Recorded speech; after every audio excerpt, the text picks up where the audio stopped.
Alors, j'avais commencé ça il y a un petit moment maintenant, le sermon sur la montagne où Jésus a pas mal de choses à dire et moi je trouve que c'est bien de se mettre à l'écoute de ce que Jésus a à nous dire. Est-ce que vous êtes d'accord avec moi? Amen. Se mettre à l'écoute de ce que Jésus veut nous dire. Et le discours sur la montagne, c'est le plus long discours de Jésus. C'est une prédication qui a duré pas 45 minutes, mais qui a duré un certain temps. Et on va terminer, et puis la prochaine fois j'entamerai une nouvelle série sur la foi. Sur la foi. Comment avoir la foi qui déplace les montagnes. Je suppose que ça intéresse tout le monde de déplacer des montagnes. Vous viendrez la prochaine fois. Comment avoir la foi qui déplace les montagnes. En attendant, on va terminer quand même le sermon sur la montagne et on va continuer avec ce discours de Jésus qui est radical. À chaque fois, je répète ça, mais il faut quand même bien qu'on se rende compte combien Jésus est quelqu'un de radical. Et que si moi, je veux suivre Jésus, je dois être quelqu'un de radical. Sinon, il ne sera pas possible de suivre Jésus.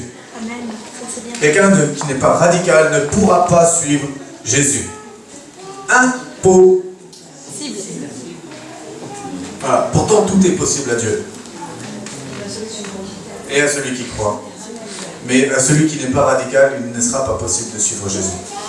Alors, on va continuer, on va lire chapitre 7. On va faire la lecture du chapitre 7.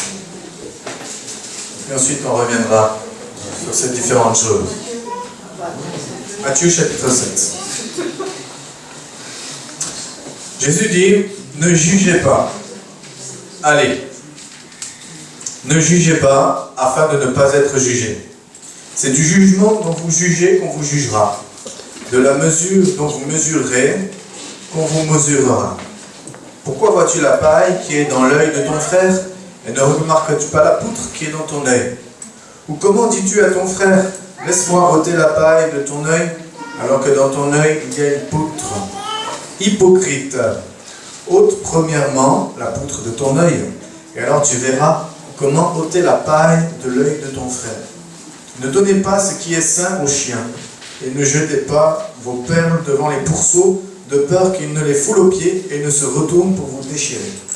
Demandez, et on vous donnera. Ah, merci Seigneur. Enfin une parole encourageante. Demandez, et on vous donnera. Cherchez, et vous trouverez. Frappez, et on vous ouvrira. Car quiconque demande reçoit, celui qui cherche trouve, et l'on ouvrira à celui qui frappe. Quel homme parmi vous donnera-t-il une pierre à son fils, s'il demande du pain? Ou s'il demande un poisson, lui donnera-t-il un serpent? Si donc, vous qui êtes mauvais, vous savez donner de bonnes choses à vos enfants, à combien plus forte raison votre Père qui est dans les cieux en donnera-t-il de pommes à ceux qui les lui demandent? Tout ce que vous voulez que les hommes fassent pour vous, vous aussi, faites-le de même. Là, on retourne de nouveau dans les côtés radicaux. Faites-le de même pour eux, car c'est la loi et les prophètes. Entrez par la porte étroite, car large est la porte est spacieux, le chemin qui mène à la perdition, il y en a beaucoup qui entrent par là. Mais étroite est la porte et resserré le chemin qui mène à la vie, et il y en a peu qui le trouvent. Gardez-vous des faux prophètes. Ils viennent à vous comme des brebis, mais au-dedans ce sont des loups ravisseurs. Vous les reconnaîtrez à leurs fruits. Cueille-t-on des raisins sur des épines ou des figues sur des chardons? Tout bon arbre porte de bons fruits, mais le mauvais arbre porte de mauvais fruits. Un bon arbre ne peut porter de mauvais fruits, ni un mauvais arbre porter de bons fruits. Tout arbre qui ne porte pas de bons fruits est coupé et jeté au feu. C'est donc à leurs fruits que vous les reconnaîtrez. Quiconque me dit Seigneur, Seigneur n'entrera pas forcément dans le royaume des cieux, mais celui-là seul qui fait la volonté de mon Père qui est dans les cieux.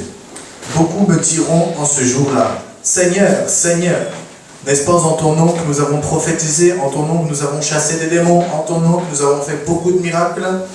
Alors je leur déclarerai, je ne vous ai jamais connu. Retirez-vous de moi, vous qui commettez l'iniquité. Ainsi, quiconque entend de moi ces paroles et les met en pratique sera semblable à un homme prudent qui a bâti sa maison sur le roc. Et la pluie est tombée, les torrents sont venus, les vents ont soufflé, et se sont portés sur cette maison, et elle n'est pas tombée, car elle était fondée sur le roc. Mais quiconque entend de moi ces paroles et ne les met pas en pratique sera semblable à un homme insensé qui a bâti sa maison sur le sable. La pluie est tombée, les torrents sont venus, les vents ont soufflé et se sont abattus sur cette maison. Elle est tombée et sa ruine a été grande. Quand Jésus eut achevé ses discours, les foules restèrent frappées de son enseignement, car il les enseignait comme quelqu'un qui a de l'autorité et non pas comme leurs scribes. Vous voyez, quand Jésus a parlé, quand Jésus a fait ce discours-là, ça a percuté les gens. Et pour cause. Et pour cause. Et là, Jésus termine fort encore. Jésus termine fort. Et il y a là des recommandations pratiques de Jésus dans ce dernier chapitre, dans le chapitre 7, donc ce dernier passage du sermon sur la montagne. Et il commence en disant, ne jugez pas. Ne pas juger. Il dit, ne jugez pas afin de ne pas être jugé. Verset 1. Ne jugez pas afin de ne pas être jugé. Et voyez-vous, il y a une grande confusion parfois dans le monde chrétien en ce qui concerne ça. Ne pas juger. Juger, c'est porter une condamnation sur quelqu'un. Juger, c'est ce que fait un juge. Un juge, on lui amène un coupable, il va prononcer une sentence, un jugement de condamnation. C'est ça, juger. Et parfois, il y a une grande confusion à ce niveau-là, et au point que parfois, certaines personnes disent « il ne faut pas juger, donc je ne dis rien ». Même pas forcément la personne concernée. On discute d'une personne, « ah non, mais il ne faut pas juger, moi je me la ferme, il ne faut pas juger ». Est-ce que ne pas juger, c'est ne rien dire? Non. Là, c'est une fausse conception de ce que ça veut dire ne pas juger. Ne pas juger, ça ne veut pas dire qu'on doit s'abstenir de toute opinion et avoir la pensée cautérisée, la pensée neutralisée, ne surtout pas penser quelque chose de négatif sur la personne, sinon je juge. Non. Juger, c'est autre chose. Hein? Parfois aussi, juger, ne pas juger, peut conduire à trouver des excuses aux gens.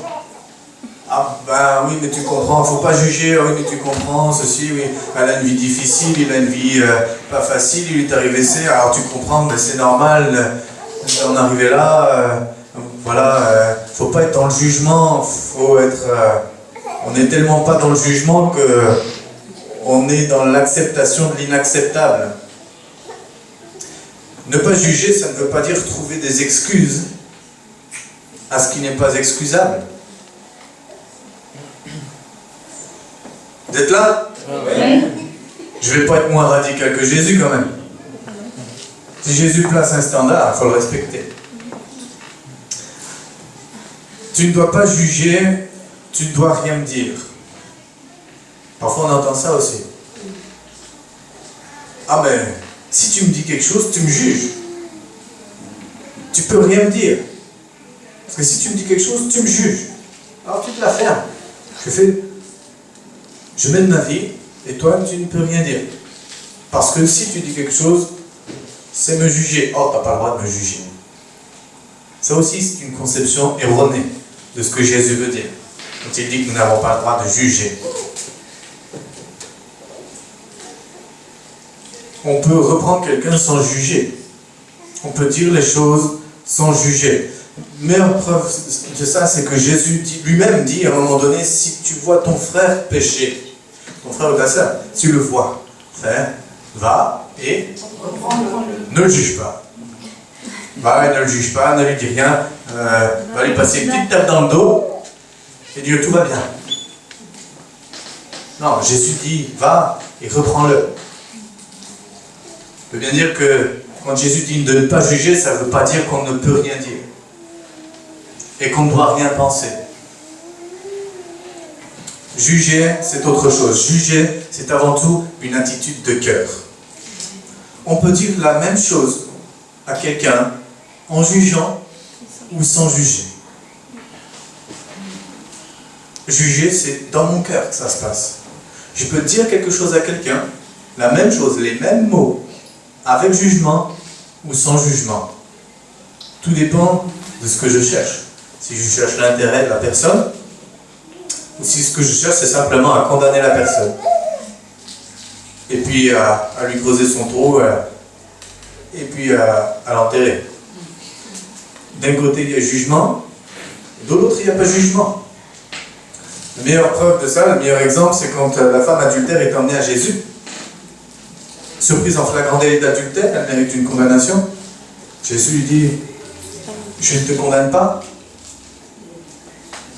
Mais t'inquiète pas, tout va bien.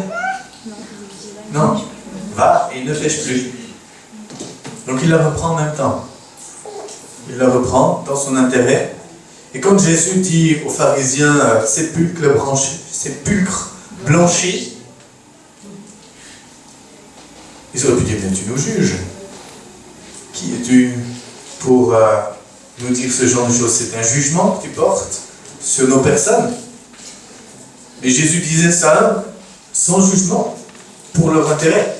Il leur dit, si je vous dis ça, c'est pour que vous soyez sauvés. Donc Jésus disait les choses, il a toujours dit la vérité, et parfois de manière très cash aux gens.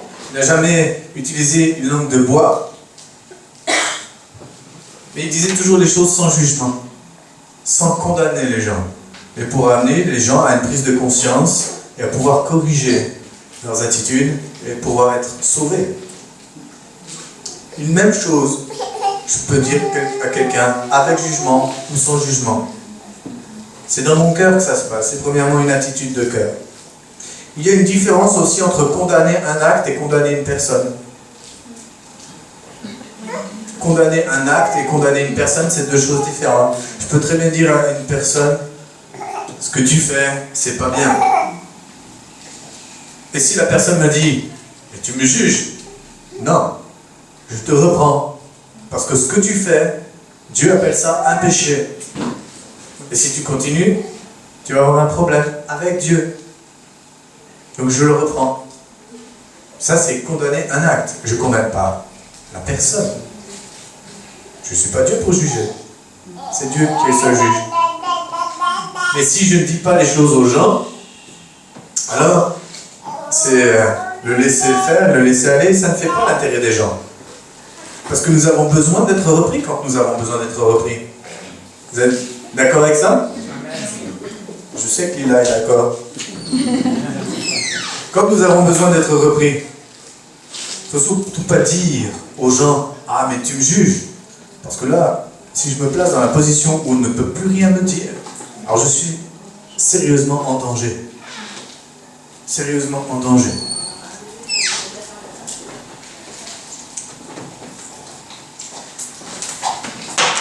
Ah, caramba. Le jugement qui est interdit, c'est de condamner une personne. Parce que tant qu'une personne est vivante, elle peut toujours changer. Tant qu'une personne est vivante, elle peut toujours changer. Donc, condamner une personne, non. Par contre, nous avons le devoir de juger les actes, oui. Et il y a beaucoup de ça dans la Bible, de juger les actes. Et de tirer les conséquences d'une non-repentance aussi.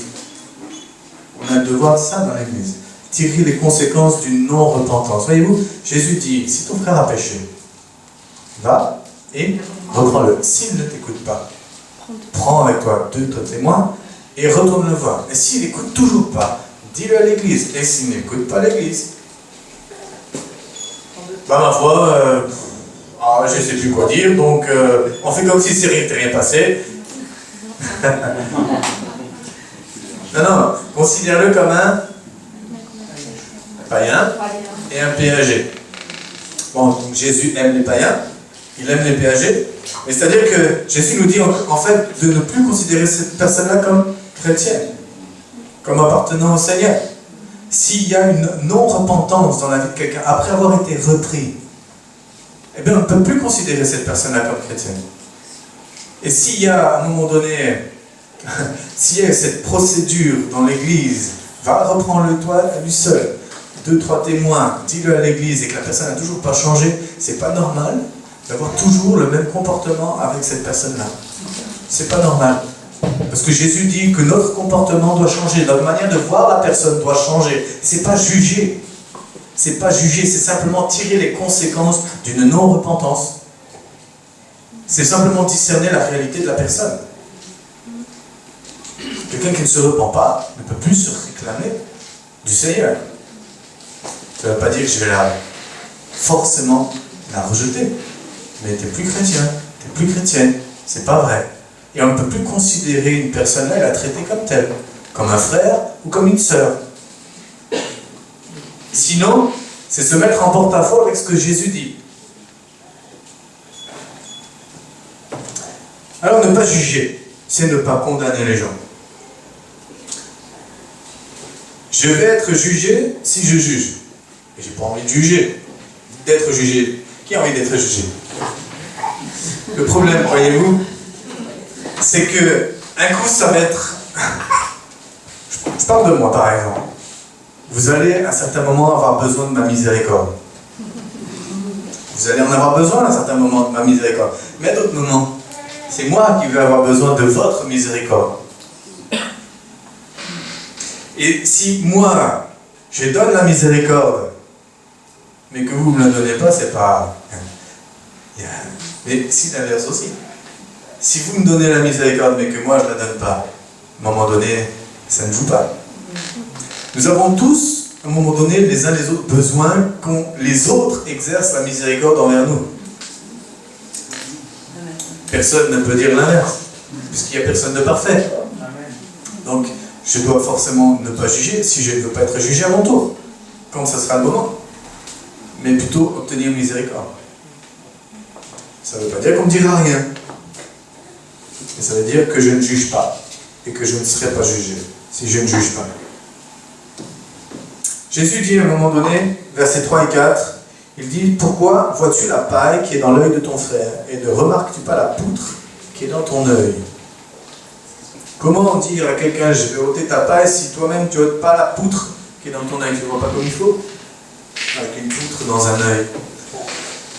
Et pareil, ça aussi, il y a parfois des compréhensions qui sont erronées, faussées de ce que ça veut dire. Est-ce que ça veut dire qu'avant que je dise quelque chose à quelqu'un, je dois d'abord m'assurer que mes péchés à moi sont moins importants? Une poutre, une paille. Je veux reprendre quelqu'un qui a une paille, si moi j'ai une poutre, ça veut dire est-ce que ça veut dire que j'ai un péché qui est plus gros que le sien? Donc je peux pas... Il faut que j'ai un péché plus petit que le sien avant de pouvoir lui dire quelque chose. En réalité, dire des choses comme ça revient à faire une hiérarchie dans les péchés. Un péché est un péché. D'accord? Un péché est un péché. Est-ce qu'il faut d'abord que je règle mes problèmes avant de vouloir régler ceux des autres? À un moment donné, on a tous, à un moment donné, des choses à régler. Et puis, j'imagine, si vous êtes fait de la même nature que moi, mais encore une fois, c'est moi qu'on a toujours un peu des choses à corriger dans notre cœur. Donc si j'attends d'être nickel avant de dire quelque chose à quelqu'un, je vais attendre longtemps et puis personne ne se dira rien. Bon, moi, tout le monde sera tranquille.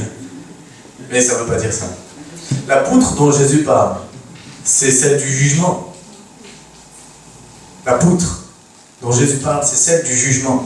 C'est celui qui juge, qui veut enlever la paille en jugeant l'autre, en disant, en ayant une attitude de condamnation vers l'autre. C'est ça, la poutre qui est dans son œil. Je ne peux pas reprendre quelqu'un en ayant une attitude de jugement et de condamnation.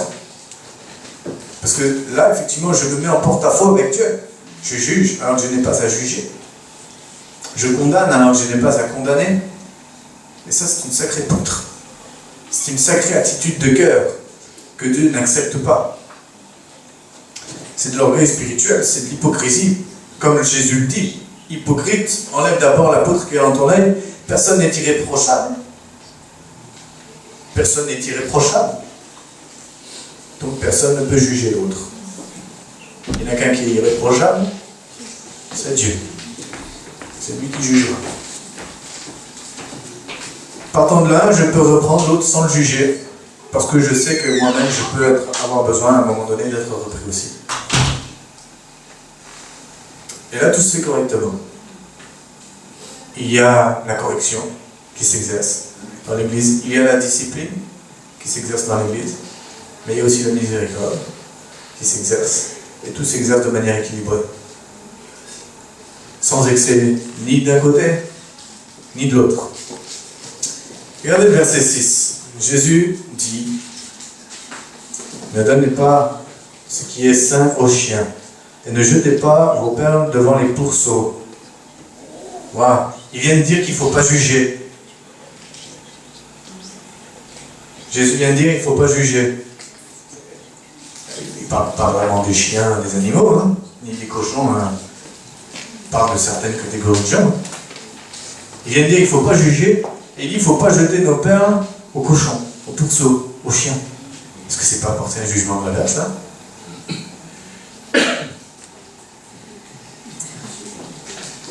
Non. Si Jésus le fait, juste après avoir dit qu'il ne faut pas juger, quand même, je pense que Jésus est un minimum intelligent. Il sait ce qui vient de sortir de sa bouche il y a 30 secondes avant. Et il dit ça. C'est que Jésus connaît la réalité des gens. Jésus connaît la réalité de nos cœurs. Et nous de même, nous pouvons connaître la réalité des cœurs. Il est dit que l'homme spirituel juge de tout. Constate les choses, diagnostique les choses. Et ça, c'est pas juger dans le mauvais jugement. Mais c'est simplement de se rendre compte des choses. De discerner le cœur des gens. Si le cœur des gens est bon, ou si le cœur des gens est mauvais. Si le cœur des gens est droit devant Dieu, intègre, ou si le cœur des gens n'est pas droit, est tordu. Et là, je ne juge pas. Je fais une constatation, de même que Jésus a fait une constatation, et qu'il en tire les conséquences. Ne pas jeter des perles aux chiens et aux pourceaux. Donc s'il y a de la valeur. Et en disant ça, Jésus ne fait pas de jugement de valeur. Simplement, il tire les conséquences parce qu'il juge de tout. Il connaît les cœurs et il juge de tout. Et on ne peut pas se comporter de la même manière. Notre comportement doit être adapté en fonction de qui j'ai l'affaire. Sans juger, sans condamner, mais en étant dans une attitude de miséricorde. J'ai terminé avec ce point.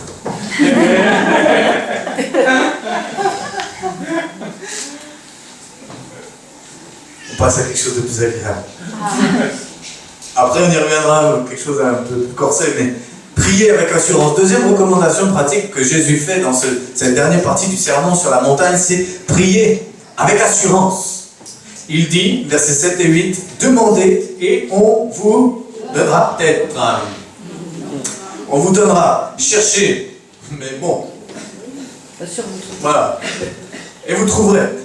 Frappez et on vous ouvrira. Car quiconque demande, reçoit. Celui qui cherche, trouve. Et l'on ouvrira à celui qui frappe. Voilà, c'est intéressant quand même, ce que Jésus dit. Il n'y a aucun nombre d'un doute. C'est d'une évidence. Demandez et vous recevez. Est-ce que c'est votre expérience? Pas tous les jours.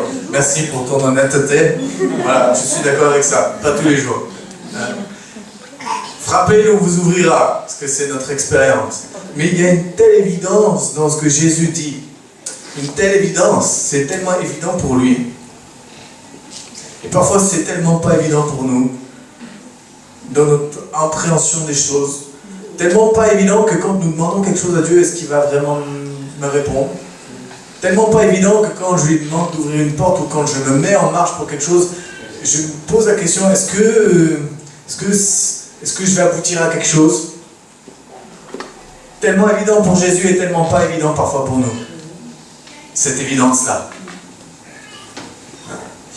Mais quelque part, s'il y a quelque chose qui me manque, si je n'ai pas cette assurance-là, c'est qu'il y a quelque chose qui me manque dans ma relation avec Dieu. Regardez un peu ce que Jésus dit.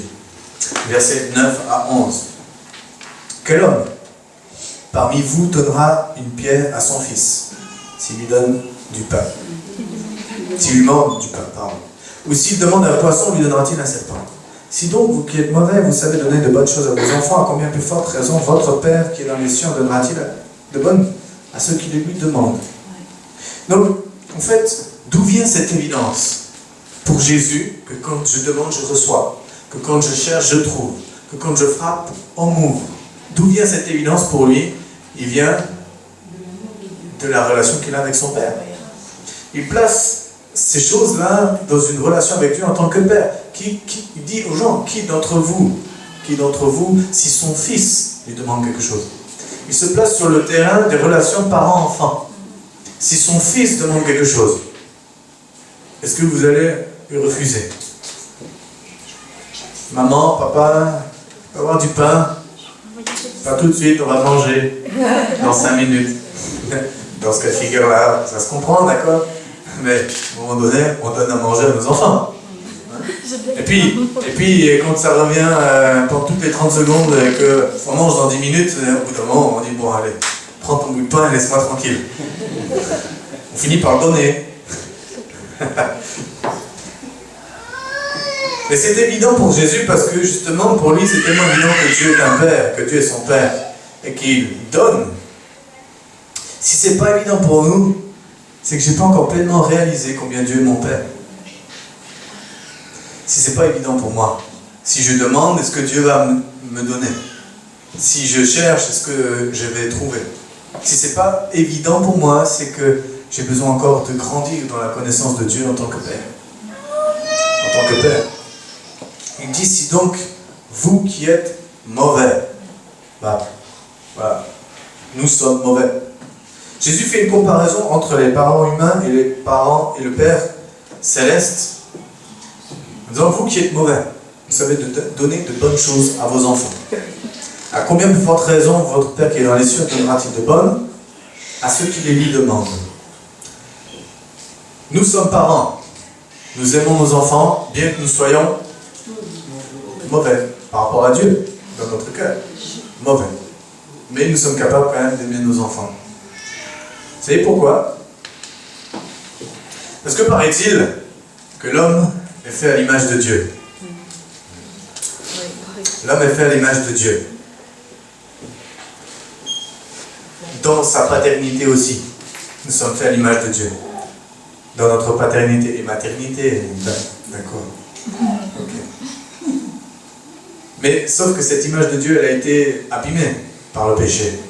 Mais quand même, il reste une empreinte de Dieu, de l'image de Dieu en nous, qui fait que nous sommes capables d'aimer nos enfants.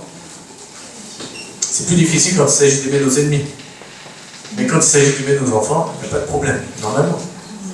Si je suis quelqu'un d'équilibré. Mais Dieu, lui, est-ce qu'il est mauvais? Est-ce qu'il est méchant? Alors, si je peux avoir confiance en un parent humain qui est mauvais, combien de plus forte raison je peux avoir confiance en Dieu et demander avec la confiance que je vais recevoir ce que j'ai demandé, à partir du moment où c'est légitime, bien sûr. L'assurance de Jésus se fonde sur ça, sur sa relation avec le Père. Il est son Père, il est mon Père. Donc j'ai confiance que mon Père répond à mes besoins et que si je lui demande quelque chose, il me l'accorde, et que si je me mets en quête de quelque chose, parce que notez quand même cette progression de Jésus. Demandez et on vous donnera. Cherchez et vous trouverez. Frappez et on vous ouvrira. Demandez, c'est facile. Je te demande. Chercher, ça demande déjà un effort, une démarche personnelle. C'est pas que Dieu qui agit. Demandez, vous recevrez, c'est je demande quand même. Donnera-t-il de bonnes choses à ceux qui les lui demandent. Donc nous devons demander à Dieu. Je ne peux pas recevoir quelque chose si je ne demande rien. Même si Dieu sait ce dont j'ai besoin. Dieu veut que je demande. Demandons. Pourquoi se priver de demander? Mais à un moment donné, peut-être que demander ne suffira pas, que je vais devoir chercher. Mais chercher avec assurance que je vais trouver. Mais je dois chercher. Je dois me mettre en route à un moment donné. C'est pas Dieu qui fait tout comme ça à ma place. Ça tombe pas tout cuit dans l'assiette. Frappez. Et on vous ouvrira. Là aussi, il y a une démarche de notre part. Frappez. Allez. Demandez. Allez chercher. Allez frapper pour que les portes s'ouvrent. Et comptez sur Dieu pour que les portes s'ouvrent. C'est tellement évident pour Jésus que ça devienne évident pour nous. Amen. Allez, on se replonge dans le moins agréable. Non. Toute la parole de Dieu est nécessaire. On se nourrit, si on se nourrissait que de McDo, hein? Oui, non, mais je sais pourquoi je dis ça. Si on se nourrissait que de McDo, c'est bon le McDo.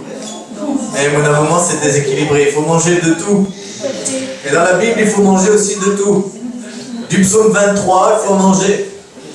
Et du sermon sur la montagne, il faut en manger aussi. Comme ça, j'ai une nourriture équilibrée.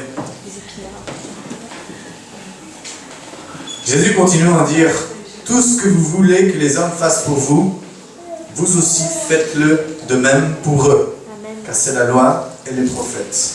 Et là, on retrouve de nouveau l'exigence de Jésus. Vivre selon l'exigence, le niveau de Dieu qui est élevé. Pourquoi?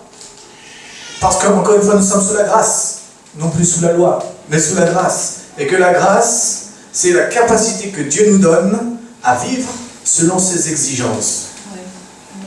Dieu nous donne la capacité. Dieu est exigeant, il place la barre haute, et en même temps, il nous donne la capacité de vivre selon son niveau d'exigence. Si sûr que si je vais en salle de sport, que l'entraîneur, le coach me demande de soulever 150 kg en développé couché, je vais avoir du mal. Mais s'il me donne une potion magique, ça va être bon, je vais le faire. La grâce, c'est pas une potion magique, mais c'est une image. Elle nous rend capables de vivre selon les exigences de Dieu. Et Jésus dit, tout ce que vous voulez que les hommes fassent pour vous, faites-le pour eux. Si seulement nous obéissions simplement à Jésus. Si seulement nous étions simples et dire, oh, Seigneur t'a dit ça, d'accord, je le fais. Mais bon, la vie quotidienne aussi, après, on oublie vite ce que Jésus dit. D'abord, faites ce que... c'est que parfois les gens viennent dire, attends, dans cette église, c'est une phrase un peu bateau, mais j'ai déjà entendu, dans cette église, il n'y a pas d'amour. D'accord. Tu voudrais que les gens t'aiment. Tu veux que les gens t'aiment. Et toi, est-ce que tu aimes les gens? Tu veux que les gens t'aiment? Donne de l'amour aux gens. Et tu vas en... Pourquoi? Parce qu'il y a une loi spirituelle qui s'appelle la loi de la semence. Ce que vous semez, c'est ce que vous allez récolter. Tu veux de l'amour? Si tu es toujours piquant avec les gens, à un moment donné, tu fais le vide autour de toi. Donne de l'amour aux gens. Tu vas voir que les gens vont t'en donner en retour. C'est trop facile de vouloir que les gens nous donnent d'abord. Trop facile. C'est pas suffisamment high level. C'est pas suffisamment high level. Bon, si je me mets à mélanger l'anglais et le français, mais je sais que Marie-Claire me comprend. Quand je parle anglais, tu me comprends. Voilà. La porte, elle est étroite et le chemin, il est resserré. Large et spacieux, le chemin qui mène à la perdition. C'est facile. Facile. Plus difficile. Les exigences sont plus élevées pour le chemin qui mène à la vie. Est-ce que nous allons choisir le chemin de la facilité ou le chemin de l'exigence de Dieu et d'obéir à la parole de Dieu? Chrétiens, allons-nous choisir le chemin de la facilité ou le chemin de l'exigence? Chrétiens, je ne parle pas des gens du monde, je parle des chrétiens. Allons-nous chercher, trouver la facilité ou l'exigence de Dieu? Oui. Amen. Je sais que pour certains c'est évident. Marie, je sais que pour toi c'est évident. Oui. Non, mais je dis ça sérieusement. Et peut-être pour d'autres ça l'est moins. Chemin de la facilité ou l'exigence? Si nous voulons suivre Jésus, c'est l'exigence qu'il nous faut choisir. C'est l'obéissance à ce que Jésus dit. Et il est radical. Tout ce que vous voulez que les hommes fassent pour vous, faites-le aussi de même pour eux. Car c'est la loi et les prophètes. Entrez par la porte étroite. Car large est la porte, et spacieux le chemin qui mène à la perdition. Il y en a peu qui entrent par là. Mais étroite est la porte, et resserré le chemin qui mène à la vie. Et il y en a peu qui le trouvent. Jésus continue. Disant, gardez-vous des faux prophètes. Voilà encore une recommandation pratique de Jésus. Se garder des faux prophètes. Des faux prophètes. Ils viennent à vous comme des brebis, mais au-dedans, ce sont des loups ravisseurs. Alors je voudrais dire une chose. Quand il y a des faux, ça veut dire aussi que les vrais existent. D'accord? C'est pas parce qu'il y a des faux billets qu'on va plus utiliser les vrais. Si parce qu'il y a des faux billets, on jetait tous les billets à la poubelle, ben je me retrouve sans rien. D'accord? C'est pas parce qu'il y a des faux prophètes qu'on va jeter les vrais à la poubelle. Maintenant, faux prophètes, la Bible parle aussi des faux apôtres, hein, des faux enseignants. Il peut y avoir des faux pasteurs. Oh, des faux évangélistes, je sais pas. Ah, parce qu'ils annoncent. Si, quand même, si. Ça dépend de l'évangile qu'ils annoncent, en fait. C'est ça. Ça dépend de l'évangile qu'ils annoncent. Oui, tout à fait. Donc, il peut y avoir des faux prophètes, mais il peut y avoir des faux des 5 ministères. Mais s'il y a des faux, c'est parce qu'il y a aussi les vrais. Amen. Merci Seigneur pour les vrais. Amen. Mais Jésus nous met en garde contre les faux. Parce que les vrais, ils ne nous posent pas de problème. Ils ne font pas de dégâts, les vrais. Mais les faux, oui. C'est pour ça que Jésus nous dit, et Jésus le dit, gardez-vous des faux prophètes, ou des faux ministères, des faux leaders. Ils viennent à vous en vêtements, ils viennent à vous comme des brebis, mais au-dedans, ce sont des loups ravisseurs. Des loups ravisseurs. Vous voyez, les faux se font passer pour des vrais. Mais c'est toujours le principe, de toute manière. Le principe du faux billet, c'est de se faire passer pour un vrai. On pourra payer avec. Sinon, ça sert à quoi de faire un faux? Si c'est pour que les gens disent « Ah mais non, mais ça c'est un faux ». Non, c'est justement de passer pour vrai. Et c'est justement là qu'on a besoin de faire attention. C'est que les faux, ils sont doués pour se faire passer pour vrai. Ils viennent dans l'église. Ils se font passer pour chrétiens. Et certainement, même pour certains, ils sont persuadés qu'ils le sont. C'est ça encore. Le pire. Être faux et penser qu'on est vrai. Non, c'est pas drôle.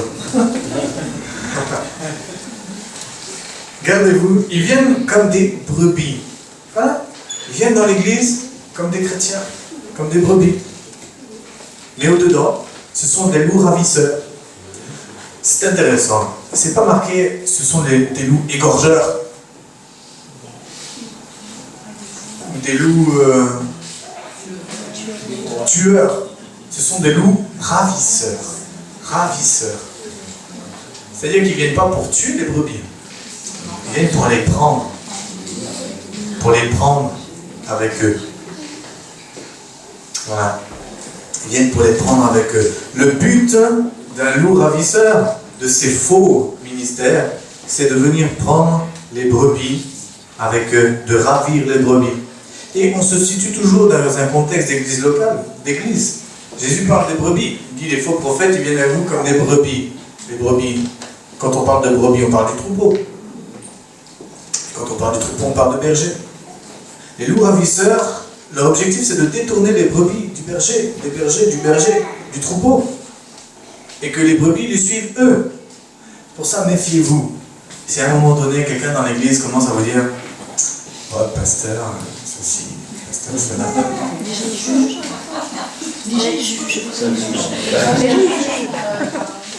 Il commence à critiquer un peu la direction de l'église, la manière de faire, et puis à sous-entendre que lui, il a tout compris.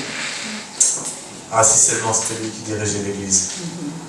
Mais bon, comme on ne va jamais lui laisser la place, Mais voilà, il distille un peu, ça crée un mouvement un peu souterrain dans l'église où il va voir les gens. Puis, ce qui est dangereux, c'est que ce genre de personne est souvent charismatique. Pas au niveau des dons spirituels forcément, mais expose un charisme. Soit c'est quelqu'un de très relationnel, très chaleureux, ou alors effectivement très charismatique, voilà. C'est toujours des leaders. C'est toujours des leaders, parce qu'il n'y a que des leaders pour vouloir que des gens les suivent. Les gens qui ne sont pas leaders ne voudront pas que les autres les suivent, ça ne les intéresse pas. Les gens qui sont leaders, oui, ça les intéresse. Méfiez-vous, si dans l'église, vous voyez ce genre de personnes qui commencent à avoir des discours un peu, et puis à vouloir vous attirer, regardez, à un moment donné, vous ne serez plus ici. Le problème, c'est que vous ne serez pas avec un berger, vous serez avec un loup. Comment Jésus dit? Il dit, vous les reconnaîtrez à leurs fruits. Le fruit, c'est le résultat. Le bon fruit dans l'église, c'est la paix, la construction de l'église, l'édification de l'église et la paix dans l'église. Le mauvais fruit, c'est la confusion, la contestation, la division. Tout ça, ce sont des mauvais fruits. On les reconnaît à leurs fruits. Et il faut avoir du discernement spirituel. Il faut aiguiser son discernement spirituel à ces choses-là. Si Jésus prend la peine de dire « Prenez garde aux faux prophètes », c'est qu'il y en a réellement. L'apôtre Paul, à un moment donné, était dans l'église d'Éphèse. Il était pendant 2-3 ans. Et puis, avant de partir, il s'adresse aux anciens en leur disant « Je vais partir, mais je sais que quand je partirai, il y a des loups cruels qui vont venir. Des loups qui vont venir s'introduire dans l'église. Après son départ. » C'est intéressant. Avant son départ, non. Pourquoi? Parce que les loups savaient qu'avec l'apôtre Paul dans l'église, il valait mieux pas s'y aventurer. L'apôtre Paul était un rempart contre les prédateurs. Une fois lui parti, les loups allaient essayer de venir et de ravir les brebis. Et donc il met en garde les anciens, les responsables de l'église. Ça se passe pas. C'est une réalité d'aujourd'hui aussi. Ça ne se passe pas que dans les grandes églises. Soyons vigilants. Tout bon arbre porte de bons fruits. Verset 17. Mais le mauvais arbre produit de mauvais fruits. Un bon arbre ne peut porter de mauvais fruits, ni un mauvais arbre porter de bons fruits. Et là encore, est-ce qu'il s'agit de juger? Non. Mais d'avoir du discernement, d'être capable de faire un diagnostic de l'état des cœurs des gens. Tout arbre qui ne produit pas de bons fruits est jeté, est coupé et jeté au feu. C'est triste. Les pauvres arbres. Une fois, je sais plus avec qui je parlais, du figuier qui avait séché, là, que Jésus avait maudit. Quelqu'un me disait, le pauvre figuier quand même. Ah, les pauvres arbres, coupés et jetés au feu s'ils ne portent pas de fruits. Mais soyons honnêtes, vous avez dans votre jardin un arbre qui est censé être un pommier ou quoi, et il ne donne rien. Oui. Oui. On lui donne le temps. On lui donne le temps. Les 5 ans arrivent. Bon voilà. Tout à fait. Tout à fait, oui, bien sûr. Et Dieu nous donne le temps. Dieu nous donne le temps. À un moment donné, Dieu aussi cherche le fruit. Dieu cherche le fruit. En sa saison. Mais Dieu cherche le fruit. Dieu donne le temps, il y a les saisons, etc. Mais Dieu cherche le fruit. Un arbre fruitier doit porter du fruit. Et nous sommes censés porter du fruit. Et du bon. et du bon, et du fruit qui demeure en plus. Voyez-vous? Et il vaut mieux en porter.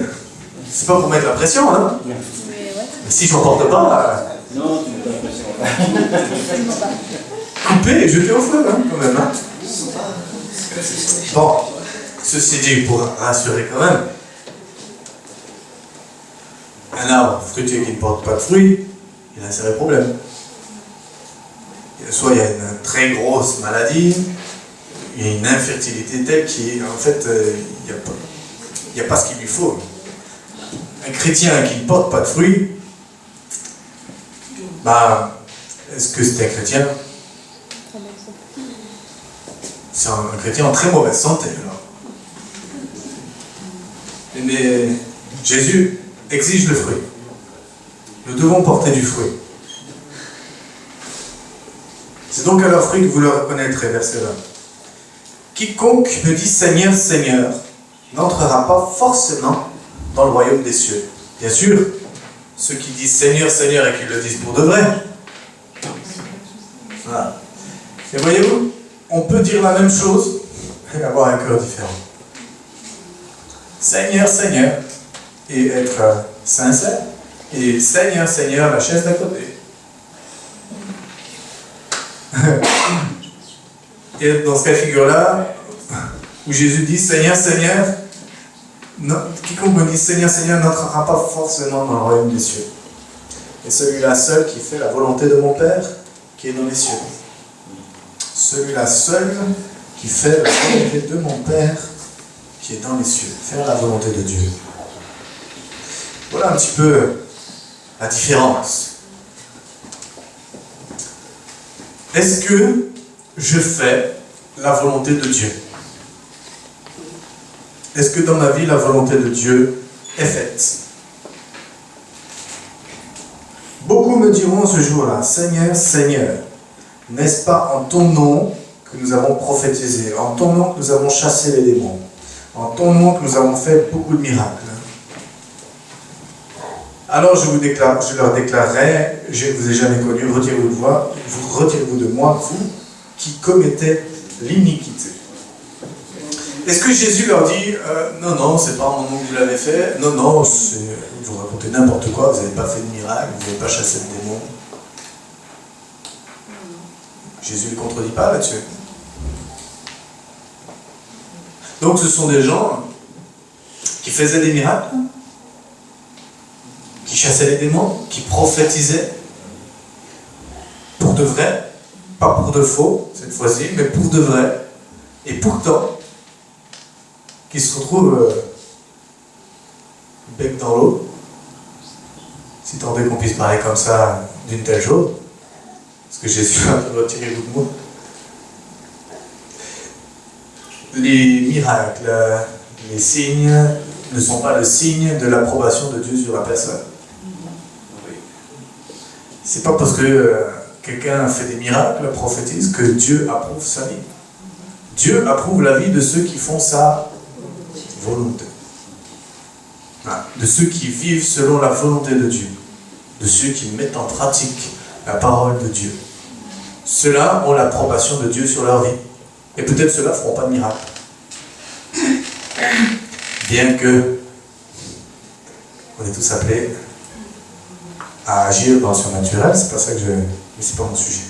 Peut-être ceux-là ne feront pas de miracle grandiose, mais ceux-là ont l'approbation de Dieu. Alors que d'autres peut-être pensent à tort. Ah mais si les miracles me suivent, c'est que quelque part Dieu est toujours avec moi finalement, donc je peux faire je vois que je suis pas nickel, mais je fais même des choses mais Dieu est toujours avec moi, donc ça va. C'est vrai, sérieusement se tromper. Dieu veut toucher les gens, c'est pour ça qu'il y a des miracles. Parce que Dieu veut toucher les gens. Parce que Dieu aime les gens, c'est pour ça qu'il y a des miracles. Ils sont le signe, non pas de l'approbation de la personne qui fait le miracle, mais de l'approbation du message qui est prêché de Jésus. C'est un signe orienté vers Jésus. Pourquoi Jésus leur dit « Retirez-vous de moi, je ne vous ai jamais connu » Il leur dit « Vous commettez l'iniquité. Et là, on se dit, mais comment c'est possible? Commettre l'iniquité, d'accord, c'est pas juste, hop là, je glisse sur une peau de banane, et puis je me relève. Ça, c'est pas commettre l'iniquité, c'est chuter. Et ça nous arrive à tous, de glisser sur une peau de banane. Commettre l'iniquité, c'est pas ça, c'est s'installer dans quelque chose qui est un péché. S'installer dedans, vivre dans le péché. C'est ça que Jésus veut dire. Quelqu'un qui glisse sur une peau de banane, Jésus lui dira jamais, retire-toi de moi. Parce qu'on est tous pécheurs, personne n'est parfait, et si nous sommes parfaits aux yeux de Dieu, c'est uniquement à cause du sacrifice de Jésus à la croix. Sinon, c'est notre propre justice, et ça ne marche pas avec Dieu. Par contre, quelqu'un qui s'installe dans le péché, là, c'est autre chose. Dans les prophètes, c'est marqué, le juste qui pratique l'injustice, sa justice sera oubliée. Alors on se dit, comment c'est possible? On voit des gens qui ont des miracles et tout ça, comment c'est possible d'avoir en même temps, c'est une double vie en fait. Et c'est possible. Et c'est possible. C'est pas ceux qui disent Seigneur, Seigneur qui entreront forcément dans le royaume de Dieu. Vous savez, l'Église, elle est divisée en deux. Je ne parle pas d'ici, je parle de l'Église en général. Elle est divisée en deux catégories de personnes. Il n'y a pas un film qui est. Le monde est divisé en deux catégories de personnes. C'est pas une réplique un peu. Je regarde Elisabeth parce qu'elle est. L'Église est divisée en deux catégories de personnes. Ceux qui disent Seigneur, Seigneur, et qui le vivent réellement, et ceux qui disent Seigneur, Seigneur, sans réellement vivre ce qu'ils disent. Mais tous le disent. Tous le disent. Quiconque entend de moi ces paroles et les met en pratique sera semblable à un homme prudent qui a bâti sa maison sur le roc. Je suppose que chacun d'entre nous, nous n'avons pas envie que notre maison soit balayée par les tempêtes. Si je pose la question, je pense que tout le monde va lever la main. Enfin, en tout cas pour les moins timides ou ceux qui ne disent pas, ils nous demandent encore de lever la main, ils me saoulent.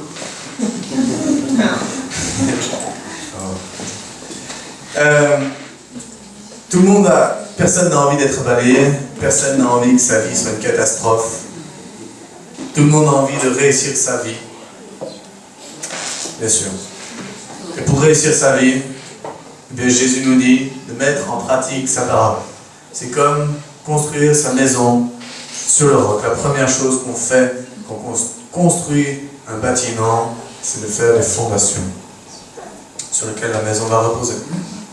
S'il n'y a pas ces fondations, la maison, alors on va la construire, d'accord? Tout va bien aller certainement pendant un temps. Et puis à un moment donné, il va y avoir des fissures qui vont apparaître. Et puis si un jour le vent souffle un peu trop fort, s'il n'y a pas de ferraille dans les... comme ça doit être maintenant, hein, ben la maison elle va finir par s'écrouler. Et c'est normal. Donc si nous avons envie de réussir, mettons en pratique la parole de Dieu, c'est le meilleur moyen de réussir. Si je ne la mets pas en pratique, cette parole, je me contente de l'écouter, comme chacun de nous, nous sommes en train de le faire ce matin. Nous écoutons, et moi qui parle, j'écoute aussi ce que je dis. Si nous ne la mettons pas en pratique, ben c'est le meilleur moyen de faire faillite, de sombrer, et d'expérimenter non pas la bénédiction de Dieu, mais plutôt l'inverse. La catastrophe dans sa vie. Parce qu'à un moment donné, la tempête vient. À un moment donné, la tempête vient. Elle vient taper contre la maison. C'est inévitable. Donc assurons-nous à ce moment-là, pas à ce moment-là, non. Bien en amont, il faut préparer les choses. Parce que si c'est au dernier moment, quand le vent commence à souffler, que je me dis, oups, vite, je vais mettre des trucs sous les murs pour que les murs tiennent. Non, ça ne marchera pas. C'est dès maintenant qu'il faut le faire. Pour être prêt le moment venu. Si le moment vient et que je ne suis pas prêt, c'est pas en 5 minutes que je vais pouvoir préparer. Parce que les fondations de ma vie ne seront pas faites. les fondations dans mon être intérieur ne seront pas faites. Nous construisons tous quelque chose. Nous construisons nos vies. Assurons-nous de les construire selon le plan de l'architecte.